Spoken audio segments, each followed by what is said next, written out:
Fala pessoal, tudo certinho? Você está no primeiro episódio do Conexão EMQ, o podcast da Escola Mário Quintana.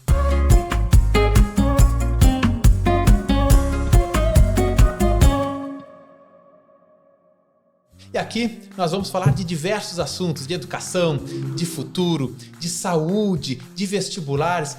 São assuntos que tangem a educação geral e que, obviamente, para a educação tudo é importante também. Eu sou o professor de Biologia Samuel Cunha, estarei junto com vocês nesses episódios, nesse podcast, o podcast da Escola Mário Quintana. E para começar, não podia ser melhor, né? Estamos aqui com a Márcia Katz, que é diretora pedagógica da Escola Mário Quintana, que tem uma vasta experiência na educação, que faz parte da história do colégio. E eu falo aqui com ela agora. Márcia, muito bem-vinda, obrigado por topar esse primeiro episódio que a gente está aqui ainda nessas práticas iniciais. Eu gostaria que tu te apresentasse e falasse um pouco qual é a tua história em relação a Mário Quintana. Primeiro, Samuel, foi muito bom receber esse convite. Estou muito contente de poder vir aqui nesse primeiro podcast da escola e trazer, fazer esse bate-papo contigo de uma maneira informal, que sempre enriquece muito, e falar de educação é uma coisa extremamente gostosa para mim. Eu tenho a minha formação na educação desde sempre, me formei como pedagoga há 40 anos atrás, iniciei a minha trajetória no ensino público municipal, nas escolas assistenciais de periferia. Depois ingressei no antigo Cefet, no atual IFSU, como coordenadora pedagógica, onde eu fiquei por mais de 10 anos, até que o projeto da Escola Mário Quintana surgiu, e eu resolvi então optar e me dedicar exclusivamente para esse projeto, que é um projeto de vida, muito mais do que uma simples escola. Vem aí toda uma questão emocional, pessoal, de realização de sonhos que a gente conseguiu botar em prática. Fantástico. E hoje se fala muito assim sobre preparar os alunos para o futuro, né? Porque a gente sempre escuta desde cedo, que a educação, que estudar é importante. A gente vê aí hoje um mundo muito rápido, tecnologia avançando, tudo. Como é que você e a Escola Mário Quintana veem essa preparação dos alunos para esse futuro que está logo ali para eles, né? A gente pensa assim, é tão rápido o ensino fundamental, médio, acabou, eles já estão no mercado de trabalho, já estão nas universidades. Como é que você vê essa preparação dos alunos para o futuro? Eu acho que antes de chegar a isso, acho que é importante contextualizar um pouquinho o que é a Escola Mário Quintana, né? Porque é um projeto que foi diferenciado desde o início. Toda essa inquietação que tu fala, essa angústia, foi o motivo que fez com que a gente pensasse numa escola. O Valério, ele tem a sua origem como professor de cursinho, sócios, de cursos pré-vestibulares há 31 anos atrás, e existia um questionamento que nós fazíamos, que era assim, como que as escolas na época, nós vivíamos em Pelotas, uma cidade extremamente conservadora, que tinha 2 grandes escolas de cunho religioso, mas existia um vácuo, existia um descompromisso com as escolas, não só de Pelotas, mas do Brasil inteiro, no que se refere a essa preparação, a esse sentimento de que é um compromisso da escola o futuro dos alunos, o ingresso dos alunos numa universidade, no mercado de trabalho. E na época, claro que nós estamos falando de 31 anos atrás, mas que hoje ainda existe essa percepção. Os cursos pré-vestibulares, eles foram criados com a intenção de revisar o conteúdo para facilitar o ingresso do aluno nos vestibulares e nas federais de Pelotas, do Brasil inteiro. E o que acontecia na época? Se tornou quase que obrigatório para o aluno, ao sair do ensino, antigamente segundo grau, hoje ensino médio, fazer um cursinho para depois entrar numa universidade. Sim. Uhum. Tá? E isso era uma inquietação muito grande, porque, a escola tem 3 anos, esses jovens na mão, e não conseguem, não tem uma base, uma grade que consiga fazer com que eles saiam competentes para ingressar numa universidade. Naqueles 3 anos não seria o suficiente, né? Uma inquietação. Exatamente. E os cursinhos, na época, com 200 alunos, em 1 ano, tinham esse efeito de uma aprovação maciça nos cursos mais concorridos. Uhum. Isso foi uma mobilização muito grande que fez com que a Escola Mário Quintana iniciasse como uma escola de ensino médio. E com a vontade de ocupar esse espaço vazio e fazer com que a escola não só preparasse esse aluno para o ingresso na universidade, mas também desse condições para que ele tivesse uma vida acadêmica diferenciada e uma visão de mercado de trabalho onde se diferenciasse. Foi um momento revolucionário, foi quebrar paradigmas na época, mudar conceitos dentro de uma sociedade que era, como eu disse, para ti, extremamente conservadora. Isso é legal, e aí já puxo uma outra pergunta, porque então vai muito além, porque a preparação para os vestibulares, claro, imagina, o aluno estuda a vida inteira para não aprovar nos vestibulares do sonho. Então, realmente, tem alguma coisa errada aí. Exatamente. Só que, além disso, Mário Quintana tem essa essência que é preparar também para a vida, né? Preparar. Então, tu poderia definir junto com isso a essência do Mário Quintana, assim? Posso. E assim, ó, eu costumo dizer que o Mário Quintana tem uma palavra que norteia, que é o pioneirismo. A gente foi pioneiro em muitas coisas. Quando nós inauguramos, fundamos, pensamos na Escola Mário Quintana, nós criamos uma escola que estremeceu um pouco a base, né, de pais, de jovens, de alunos. Por quê? Nós colocamos o ensino médio de 2 turnos, porque a gente viu que as escolas daquela época, vou dar um exemplo, tinha história num ano, geografia no outro. Aí depois tinha história de novo. Era uma base curricular que não preenchia os requisitos de uma formação idealizada, né, eficaz para o aluno. Então, nós resolvemos montar uma base, na época, uma base robusta, onde eles teriam que ter história, geografia, né? Fomos pioneiros na disciplina de atualidades. Legal. Né? Nós trouxemos essa disciplina como fazer com que o nosso jovem, nossa adolescência, questionasse o que estava acontecendo na cidade, na região, no mundo como um todo. Foi uma disciplina nova. Trouxemos o terceirão, que Pelotas e região não eram familiarizados com uma escola com esse foco de preparação para o vestibular. O terceirão, na época, nós tínhamos aula de manhã de matéria nova, de conteúdo do terceiro ano, e à tarde, professores, geralmente de cursinho, que revisavam o conteúdo. Hoje, nós temos um terceirão que, por termos uma escola que já tem um projeto de ponta a ponta, os nossos alunos já chegam no ensino médio prontos para que a gente possa ter um terceirão com 80% de revisão e só 20% de conteúdo novo. Esse pioneirismo, ele passou por inúmeras situações. Fomos a primeira escola a adotar, a ter conexão com a internet na época, né? Montamos, junto com o Rogério Albandi, o nosso diretor executivo hoje, o laboratório de informática, que também foi pioneiro. Éramos uma escola pequena, iniciamos com 50 alunos, num prédio alugado, com 6 salas de aula. Não tínhamos a estrutura que as outras escolas tinham, mas tínhamos 50 jovens, 50 famílias que queriam uma mudança. Eles foram com uma vontade de algo novo. E isso facilitou muito o nosso trabalho e o nosso sucesso. Tanto é que, no final de 3 anos, em 97, nós já tivemos os 2 primeiros lugares gerais do curso da Federal de Pelotas, nos cursos de medicina, o primeiro e segundo lugar geral. A partir dali, a escola começou a ganhar uma visibilidade. Sim. E foi perceptível, quando os nossos alunos ingressavam na universidade, o feedback deles. Eram alunos que se despontavam na vida acadêmica. Para tu ter uma ideia, Samuel, nós criamos de arrancada, nós vimos a necessidade que os nossos alunos tinham com a postura científica, oral.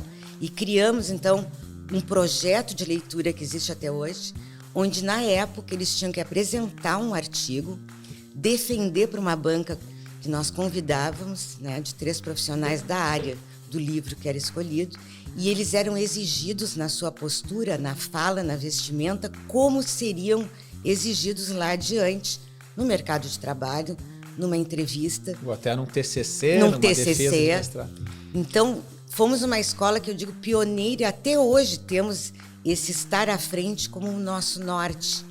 Né? Eu como professor, assim, já pensando, chegou a me arrepiar, falando, pô, nos 3 anos já tem aprovado, isso é muito legal. E a Escola Mário Quintana, só puxando até uma curiosidade que eu tenho, era em outro local, era no centro, e veio para a região atual. Exatamente. Recentemente, quanto tempo faz? Não, nós abrimos em 95, foi a primeira turma, na avenida, num prédio pequeno, um sobrado, né? Com 6 salas de aula. E aí, em 2000, nós começamos a perceber que a escola começou a ficar pequena pelos interesses que os alunos estavam tendo em ir para a nossa escola. Foi aí, então, que a gente percebeu que, além do interesse, nós começamos a receber alunos que não tinham os pré-requisitos necessários para que o nosso projeto, sabe, desse aquele boom. E nós abrimos o nosso 8º, tá? Que era o 8º ano, e me lembro que na época a gente dizia, inicie o seu ensino médio no 8º ano da Escola Mário Quintana, que já era o início do ensino médio, que era uma maneira que nós tínhamos de conseguir um nivelamento para que a gente não tivesse que, vamos dizer assim, cair um pouco com aquela proposta que nós tínhamos. Né? Bom, em 2000, nós resolvemos, então, abrir a escola com educação infantil e ensino médio. E fomos procurar uma sede. E procuramos, e me lembro muito bem quando o Valério disse, achei a sede da escola. E as Três Vendas, que é hoje onde a escola está, era uma zona muito pouco valorizada em Pelotas. E quando ele me mostrou a sede, eu disse assim, é loucura. Eu e a cidade inteira achamos que seria uma loucura. Mas por que seria? Porque a cidade toda funcionava da avenida para o centro. Entendi. Não era uma zona que chamasse a atenção, não era uma hoje zona... a gente vê que cresce absurdamente, né? E aí, naquele momento, ele disse, vai ser aqui. Na época, funcionava a Faculdade de Direito, que alugava do SESEC, que era do Banco do Brasil. Era um prédio que precisava de uma reforma gigantesca. A loucura simplesmente se triplicou naquele momento, porque não era só mudar do centro para lá. E quando a gente resolveu que sim, queríamos e comunicamos os alunos, houve uma reação de rejeição. Mas como assim, lá nas Três Vendas?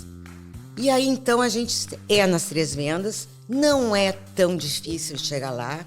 E a escola, então, fez o seguinte, nós contratamos uma empresa de ônibus de forma gratuita para os pais e dissemos, vocês vão ver que aquela zona é maravilhosa, que a escola vai ser top, que vocês não vão se arrepender e nós vamos, durante 2 anos, oferecer para vocês o transporte. Então, os alunos deixavam o endereço, os ônibus passavam praticamente na casa deles, levavam e depois traziam de volta. E já tínhamos, então, um restaurante na época, que é para os alunos, como tinha 2 turnos, já almoçarem lá. Então, foi todo um processo de conscientização para que aquela sede fosse vista de uma maneira aceitável, né, aos olhos dos alunos, dos pais. Sabe que o que me chama muita atenção quando eu entro lá é a quantidade de verde, assim, eu sou apaixonado, né? Biólogo, barbaridade, entra lá, tem grama, tem árvore, tem tudo, isso é uma coisa que chama atenção, porque eu dou algumas palestras também de educação ambiental, né? E quanto mais próximo da natureza está o estudante, o jovem, mais a gente se sente em paz, né? Então dá uma tranquilidade, algo muito bom. Mas tu falou de tudo isso que é interessantíssimo, né? E uma das coisas que é preocupante hoje em dia é essa vida corrida, redes sociais e pressão disso, pressão daquilo. E tem vários alunos que muitas vezes acabam entrando em depressão, sob pressão e tal, isso em diferentes níveis no Brasil inteiro, se não no mundo inteiro. O que a Escola Mário Quintana faz para conseguir equilibrar o emocional dos alunos? Como é que eles conseguem ser eficientes, chegar lá com uma base de estudo muito forte para concorrer para a medicina, por exemplo, sem ter algum problema aí de pressão psicológica antes disso? Sabe que a escola, durante muito tempo, a gente teve um problema porque a gente sempre apostou muito na autoestima do aluno e na capacidade que o aluno tinha de ser bom. E quando a gente dizia que que ser bom era necessário, isso assustava muito. Era uma coisa... Não, ser bom significa que o aluno vai pisar em cima do outro, é a competitividade negativa. E, na verdade, eu costumo dizer isso muito para os pais, ser melhor é um ato solidário. E não é solitário, porque quando tu convive com pessoas que querem ser mais, essas pessoas te puxam para cima. Se tu conviver com alguém depressivo, que não quer nada, que tudo vai dar errado, a tua tendência é entrar na mesma sintonia. Em relação ao ambiente da escola, eu acho que isso é uma marca meio registrada. O verde, ele veio naturalmente, de imediato. Não é só porque seria uma escola de educação infantil junto com o ensino médio. Nós enxergamos naquela sede a possibilidade, sim, de trazer à natureza um ambiente de relaxamento, de paz, para os alunos e para as crianças, para os jovens e para as crianças. Existe, sim, uma preocupação que vai desde o acolhimento da escola, enquanto os nossos funcionários, eles são aqueles que, se tu entrar na portaria, vai ser um bom dia sorrindo. O pessoal da manutenção, isso não é treinamento que se dá. É uma coisa muito interessante, que me toca muito, e eu falei isso quando a escola fez 25 anos, numa gravação, e eu disse que eu ainda me encantava quando eu chegava na escola e eu via o sorriso do porteiro, da manutenção, quando eu chegava e via toda a equipe de professores, de coordenação, esperando os alunos, dando bom dia. E eu acho que tem uma coisa que se chama um currículo oculto, que é aquilo que tu faz que não está na sala de aula, que está no olhar, que está no direcionamento que tu tem, né? No oi, no como é que tu tá bem. Isso foi uma marca que a gente foi construindo e que realmente é muito forte dentro da escola.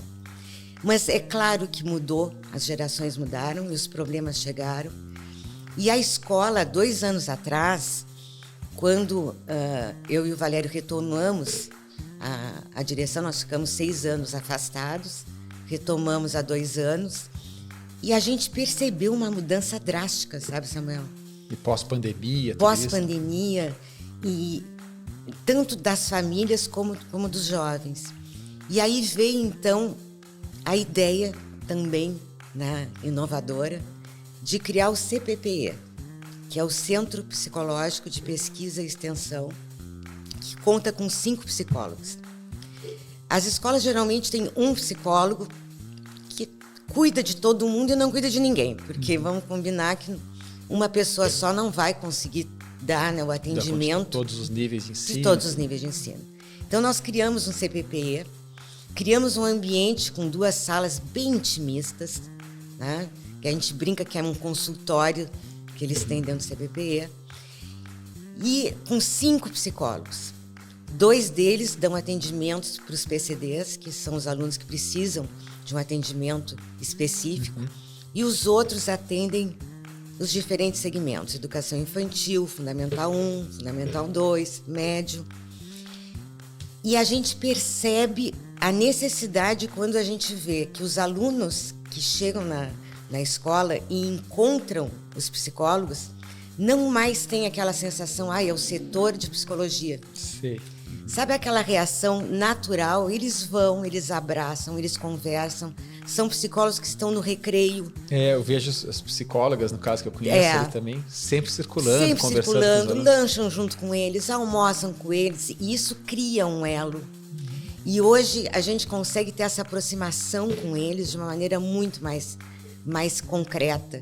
E essa aproximação, quando eles batem ali no CPPE para ter uma conversa, nos dá condições de criar ações que realmente vão atingir eles. E não aquelas ações, nós vamos falar hoje de drogas. E, na verdade, não é aquilo que naquele momento eles estão precisando. Então, essa é uma ação que eu considero, dentro da escola, um ganho. A nossa escola, vejo hoje, assim, que tem um ambiente saudável, emocionalmente falando, justamente por essa criação do CPPE. E também porque eu vejo, assim, é uma escola aberta aos pais. Nós temos algumas ações, nós temos o Coffee Conversation, que é um momento em que a gente convida os pais, junto com todos os professores, a equipe de direção, para um coquetel para que os pais conversem com os professores. Não tem uma temática. Que legal. Isso até já estava na próxima pergunta e a gente já emenda ela, né? Vou emendar 2 perguntas. Uma é justamente sobre os pais, né? A gente vê muitas famílias no Brasil, muitos casos, né?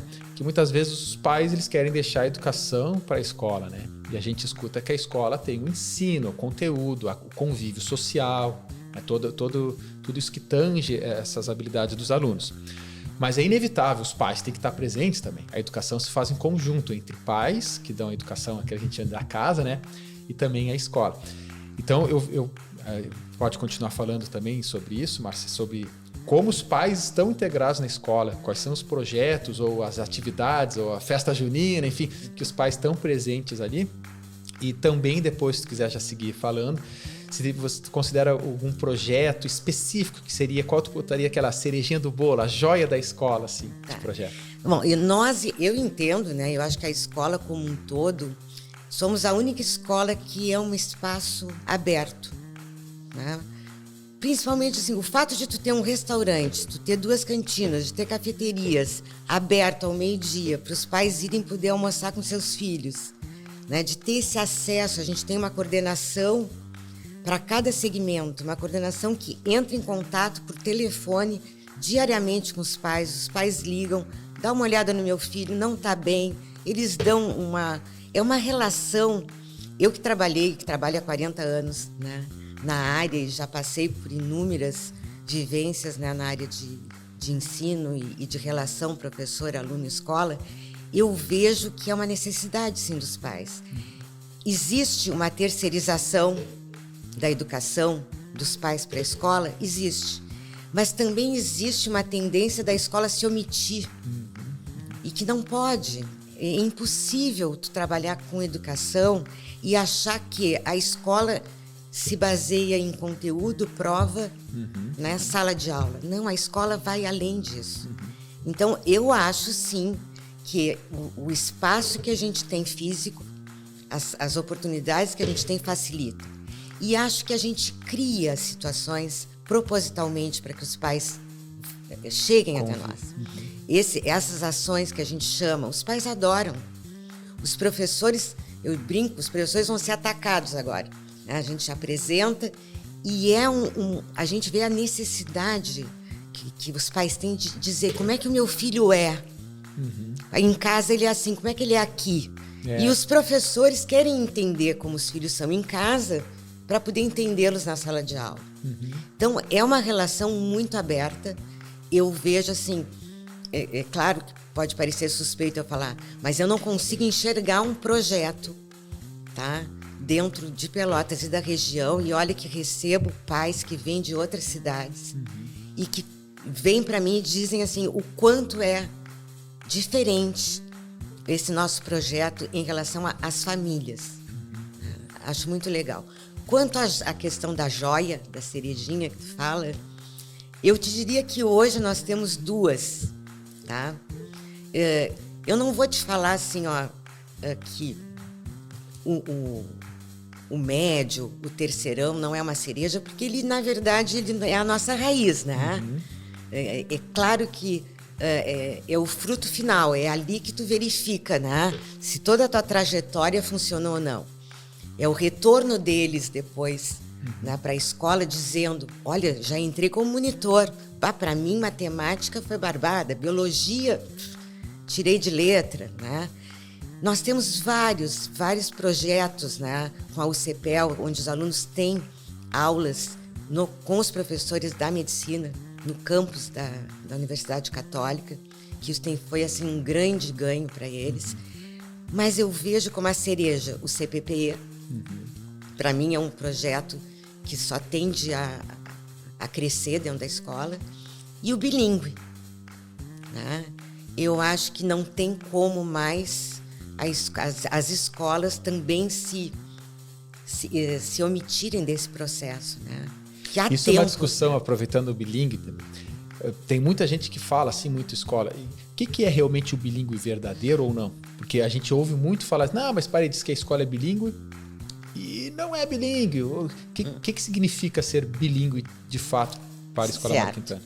A gente tem, 6 anos atrás, nós iniciamos com o projeto do bilíngue. E por uma questão até de mão de obra, né? A gente não tem professores suficientes, né, aptos na língua inglesa para poder exercer o bilinguismo. Na época, 6 anos atrás, iniciamos com um programa bilíngue, onde o nosso aluno vinha num turno inverso e tinha atividades na língua inglesa, além da preparação para os exames de proficiência. Também, há 2 anos atrás, assim como a gente criou o CBPE, resolvemos que íamos bater o martelo e que o bilíngue ia voltar com toda a força. Bilíngue não é ter um número a mais de aula de inglês, né, da língua inglesa. O bilíngue é a constância do uso da língua inglesa junto com a língua materna. Então, o que a escola fez? Fez o currículo integrado. E nós iniciamos desde a educação infantil e vamos até o 9º ano. Lá no ensino médio, a ideia é trabalhar com o bilíngue, mas como foco é realmente a preparação dos alunos para o ingresso, ele perde um pouquinho, vamos dizer, o número de horas-aula. Mas o bilíngue vem junto, então, com os componentes curriculares. É o professor de Science trabalhando o livro, né, de ciências, de biologia, de química, de física, tanto em inglês quanto em português. Até o ano passado, nós não tínhamos um suporte de livro didático que contemplasse o nosso projeto. Então, nós trabalhamos com um percentual de 30% de conteúdos trabalhados na língua inglesa, além das aulas, né, de inglês.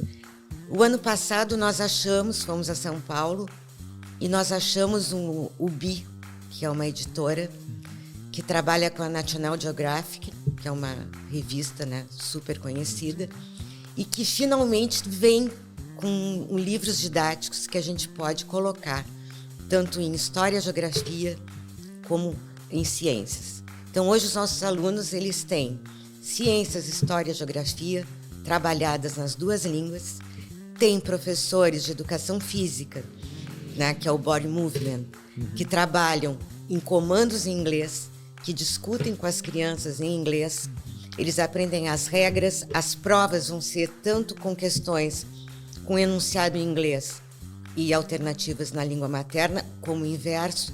Então, não é um processo que é fragmentado. Ele vem junto. É como tu ir morar fora e tu ter ali a tua família falando a língua, né, materna, e tu tá lá dentro de uma escola falando inglês, numa escola bilíngue. Isso é um processo natural. Então, quer dizer que um aluno que está desde o início da vida acadêmica até o final do ensino médio, ele vai falar o inglês. Ele já sai falando um B1 ou B2, tá? É a nossa meta, tá? Que é no 9º ano. Que legal. No 9º ano. Já no 9º. Hoje nós já temos retornos maravilhosos, né, de alunos do programa bilíngue que estão tendo assim uma fluência fantástica na língua. E temos tido assim uma sorte, ou também luta, né, desafiadora, né, de ir atrás de profissionais extremamente competentes, aptos, professores de história que falam inglês, professores de biologia que são fluentes em inglês. Essa é a diferença do bilíngue, porque hoje em dia, quando dizem assim, nós fomos a São Paulo, eu e o professor Rogério, que é o diretor executivo, e fomos na BET, na feira, atrás de novidades para o bilíngue. E por incrível que pareça, assim, até encontrar o stand da BI, o que nós víamos? Era realmente escolas que adotavam uma carga horária de língua inglesa de 6 horas, 7 horas, e que aí se intitulava uma escola bilíngue. Isso não transforma uma escola bilíngue. Nós fizemos uma imersão numa escola de São Paulo durante 2 meses, há uns 4, 5 anos atrás, e realmente foi dali o nosso modelo, né? Uma escola de Alphaville, e onde as crianças, desde pequenininha, com 2, 3 anos de idade, já tinham contato auditivo com a língua, visual, e ali, criança é uma esponja. É mais fácil, né? É mais fácil. Eu tive na BET Educação lá, visitei. É grande aqui, né? Tem coisa. E aí, a pergunta que eu tenho já, encaminhando para o final, e assim, ó, já foi respondida, ao meu ver, mas de repente tu conseguir complementar um pouco mais, que já são mais de 30 anos de história. 31 anos. Uhum. Qual é o segredo para essa longevidade e para que ela se mantenha relevante no cenário e cada vez mais relevante pelo que a gente vem acompanhando?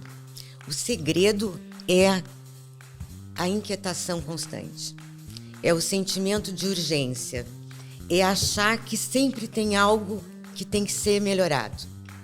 É olhar e dizer assim, que bom, a gente está no caminho certo, mas tem muito mais para fazer. Isso desacomoda, isso faz com que a gente busque novidades, com que a gente entenda que a educação é um processo em constante evolução. Uhum. Tu não pode achar que tu tem um projeto maravilhoso, lindo, e que isso vai te servir por 10 anos. A educação, ela muda. Dinâmica. É muito dinâmica. É um processo, é bem ambíguo, porque a educação é um processo muito, muito, muito longo, né? Eu fui numa conferência internacional, uns anos atrás, e me chamou muita atenção de uma analogia que um professor alemão fez. Ele disse que trabalhar em educação é que nem ser um organizador de eventos. Tá? Tu organiza o ambiente, tu escolhe o cardápio, tu diz quem é que vai sentar com quem, e na hora que a festa começa, tu cai fora. E tu só vai saber se a festa foi um sucesso ou não depois, pelo feedback que tu vai ter dos outros, né? De quem participou. E a educação é isso, tu não pode esperar que o que tu fizesse hoje, no final do ano, excetuando a aprovação de aluno em cursos concorridos, né? Isso a gente consegue. Que tu já vai ter uma resposta. E ao mesmo tempo ela é extremamente dinâmica. As exigências que o mercado te exige, o mundo do trabalho, é algo que não é impossível tu entrar na escola e não ter um projeto em mente. Uhum. Quem fizer isso está fadado a parar no tempo. Aí, enquanto eu falo, até se me arrepio, me emociono, porque eu acredito no seguinte: o caminho para mudar uma sociedade é a educação, não tem outro. Porque tu fala assim, segurança é importante, saúde é importante, tudo é importante. Só que quando tu estrutura uma sociedade pela educação, e como tu disse, né, quando a gente pensa a nível governamental, que tem que investir em educação e tudo mais, a gente fala assim, poxa, não é para daqui a 5 anos o investimento hoje, é para daqui a uma geração, daqui a 15, 20 anos.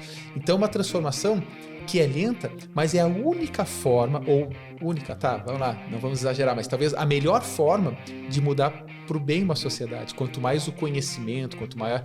Então, falando assim, me vem muitas coisas, porque eu trabalho com educação, meu sonho, fiz licenciatura lá atrás e sempre falei, educação é o melhor investimento em todo o setor. Você tem que investir em educação, não só para questão particular, né, mas questão de sociedade.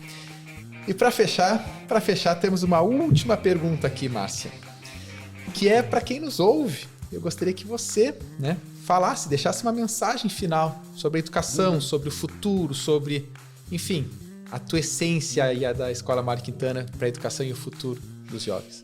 Eu diria o seguinte, que a educação ela é um investimento para si mesmo.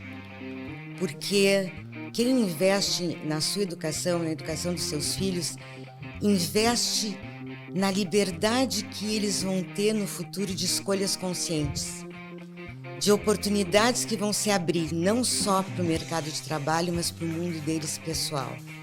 Eu acho que é como tu disseste, é através da educação que a gente vai ter um mundo com mais esperança, um mundo melhor e mais oportunidades. Não se muda uma sociedade se a gente não tiver essa consciência de algo que é extremamente fascinante. A educação é algo extremamente fascinante, mas exige muita coragem porque é muito desafiador. Então, aquelas pessoas que terceirizam ou acham que isso não é tão importante, para os seus filhos ou para elas próprias, elas estão a um passo atrás. Né? É um processo, na verdade, de involução, no meu ponto de vista. Então, eu acho que, assim como a Escola Mário Quintana tem no seu DNA essa vontade de mudança, essa vontade de fazer a diferença, né, dentro de uma sociedade de transformação, eu acho que é isso que a gente quer que venha para o DNA, sabe, de cada jovem, de cada criança que entra lá dentro, que eles saiam com essa gana e acreditando que sim, que eles são capazes de fazer uma mudança e de fazer a diferença. Fantástico. Márcia, muito obrigado por aceitar Eu que agradeço. o primeiro episódio. Então, quem nos assiste, pessoal, esse é o primeiro episódio de muitos que virão. Se você está assistindo, se inscreve no canal. Se está assistindo a um corte, se inscreve. Vamos acompanhar a educação é o que movimenta. Então, esse é o Conexão EMQ, é o podcast da Escola Mário Quintana. Obrigado a todos e até a próxima. Tchau, tchau. Obrigada.